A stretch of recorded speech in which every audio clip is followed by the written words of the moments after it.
Hello and welcome back. My name is Yury Bialykh. I'm the CTO of Digital here at EPAM, and I'm here with Amelita Ebuna, who is a Director of Digital Platforms in Cepheid. So welcome. Thank you for taking the time to talk to us.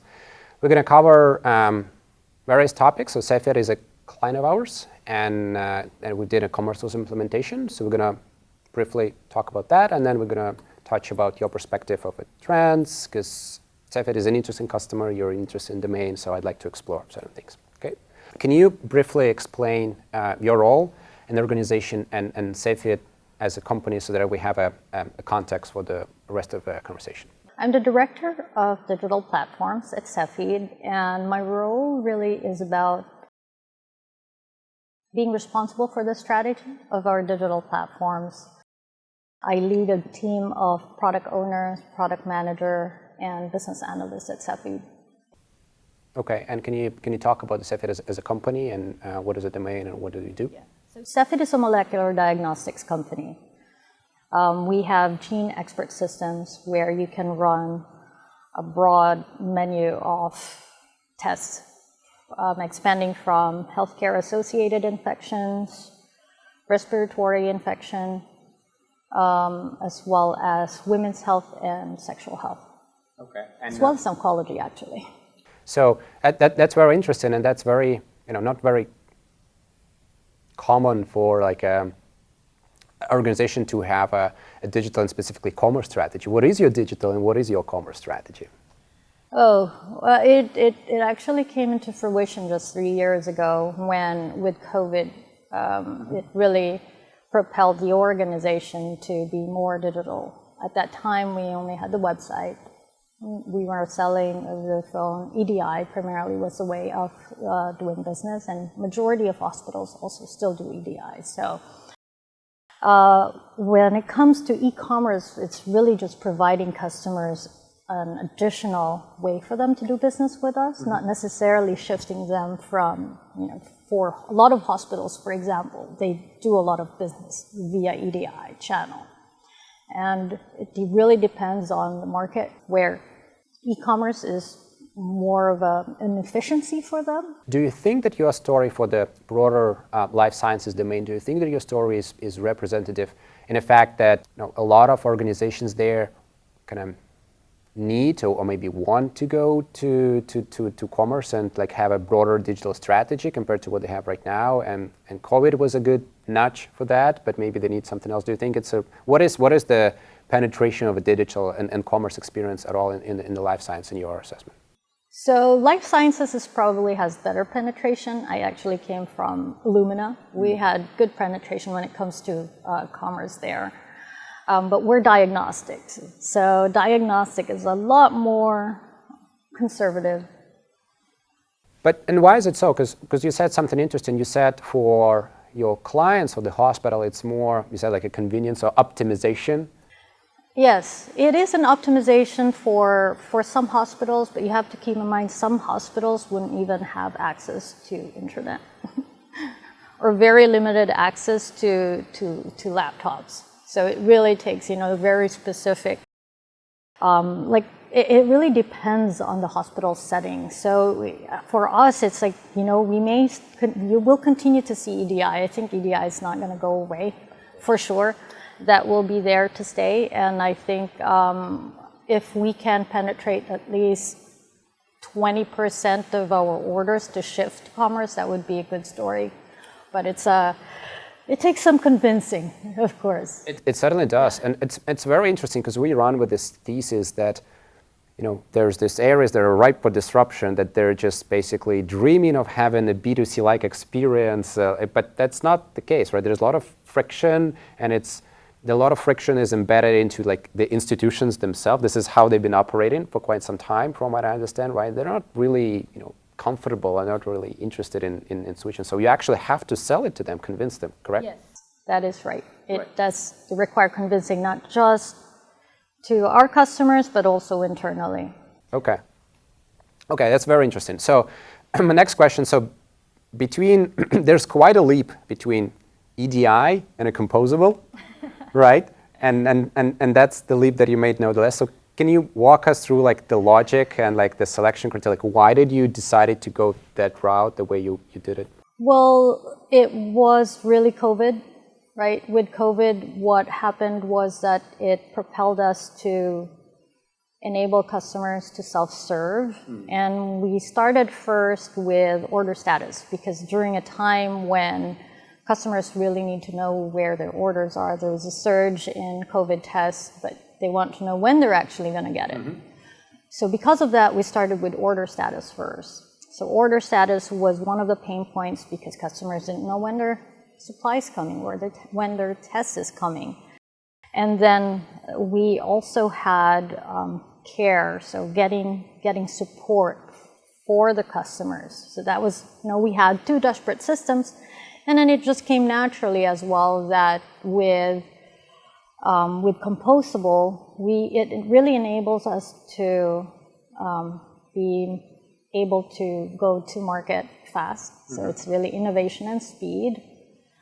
And it would have been a lot longer with a monolith, for example.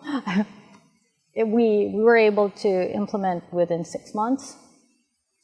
We did a lot of the things were more, definitely API driven to our ERP, to CMS, to PIM. So that enabled us to go to market fast.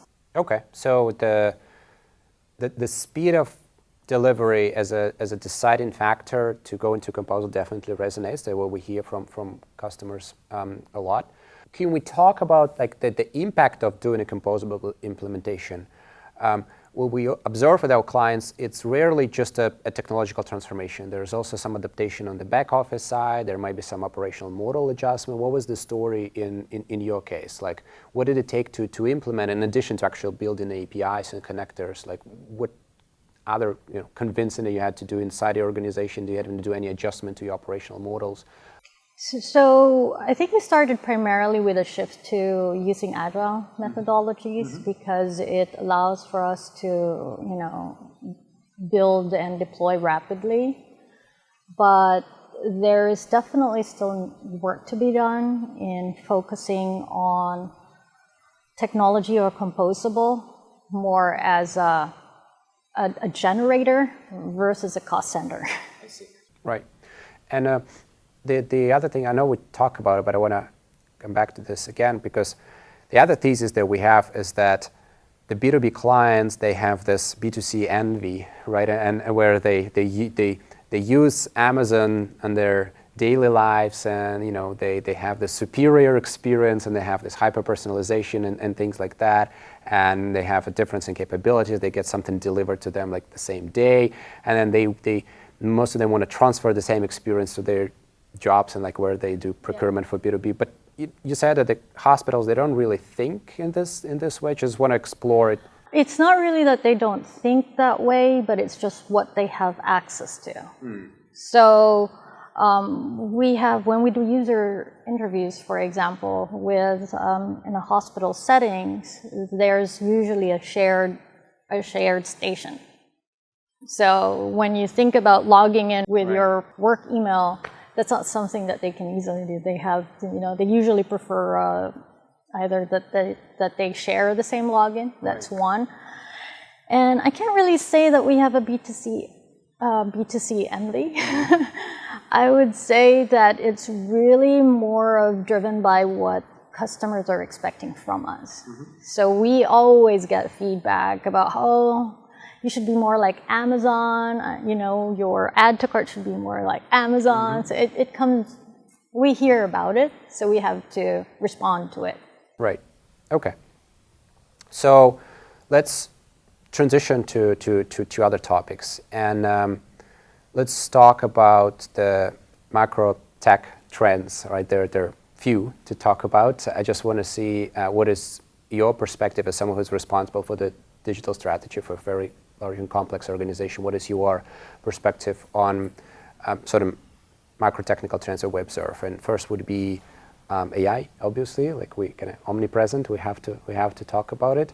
But let's start slow. Do you personally use any AI solutions or tool in your daily workflow? You do? I do. And it took a while because even at my organization, it took them a while to, not really a while. I mean, I think it took them Probably half a year when ChatGPT was out, took us a while, there's like, no, don't use ChatGPT, but...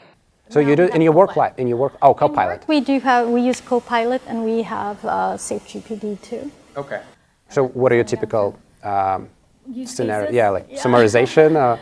I would say typical use cases would be organizing notes, meeting notes, for example, putting down all of my thoughts and then it comes out, spits it out more organized. Right. So.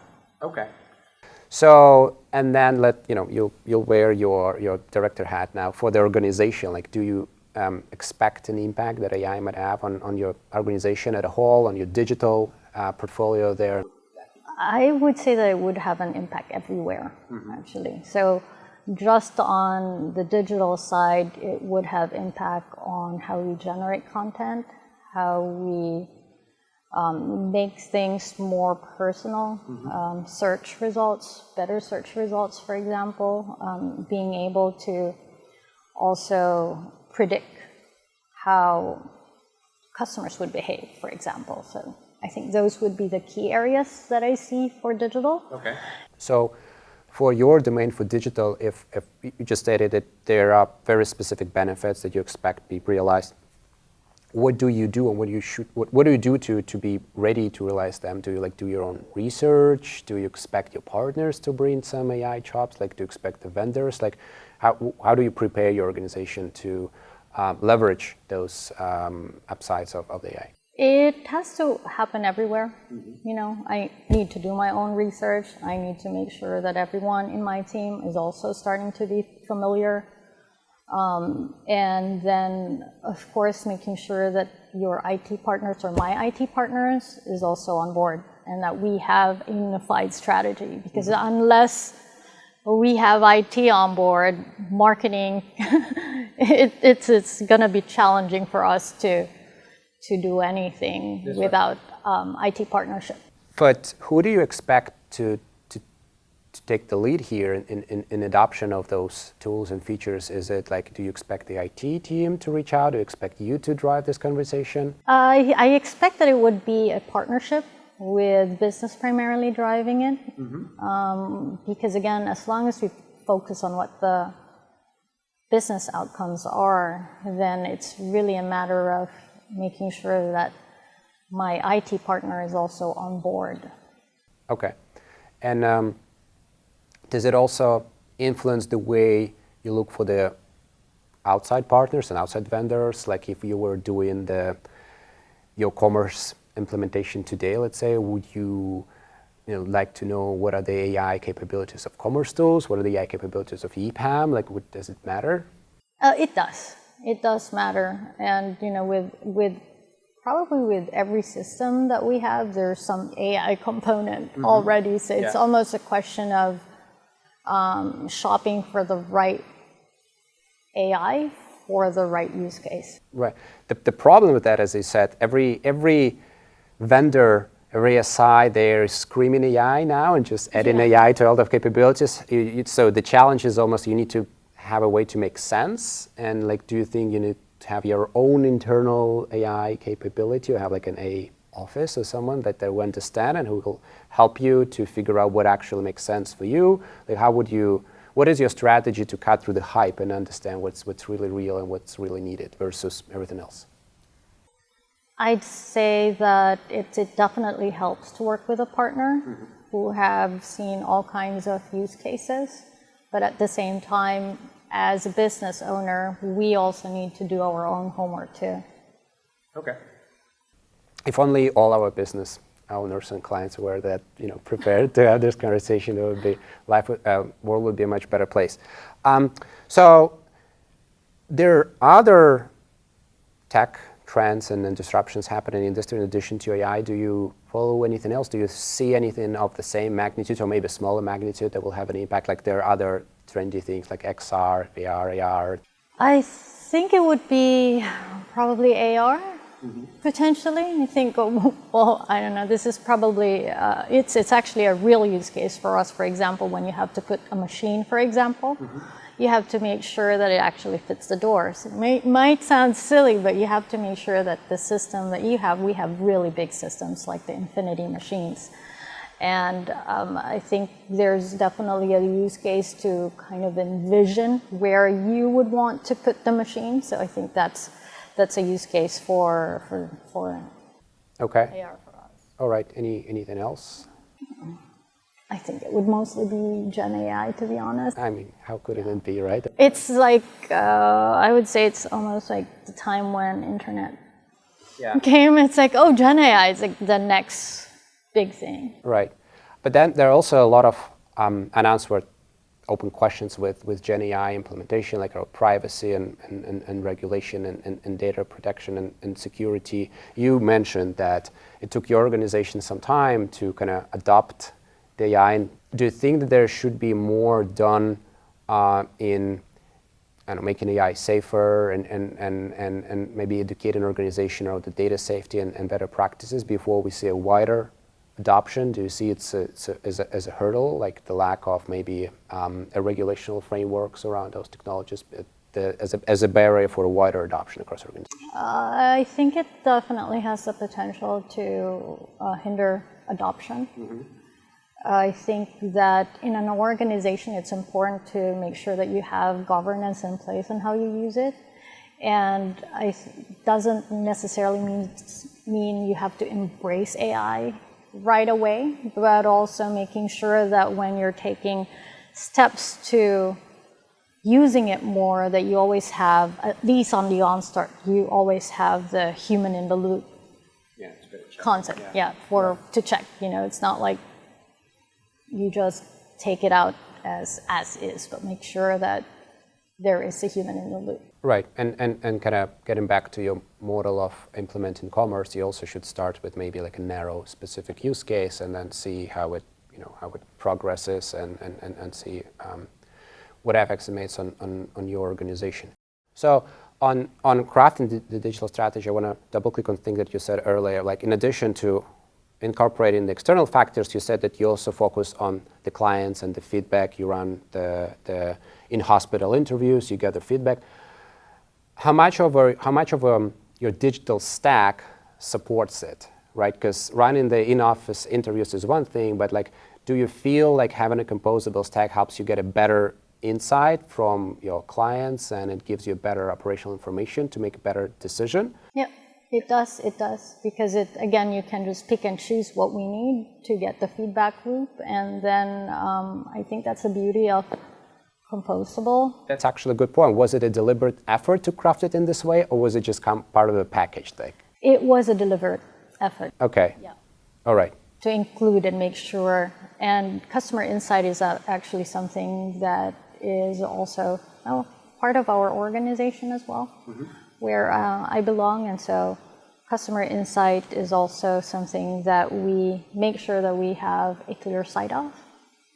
Okay, because it's so instrumental in your strategy. All right. So I think with that, we can do a wrap-up. Thank you for your time. Thank you for staying with us, answering my questions. Thank you.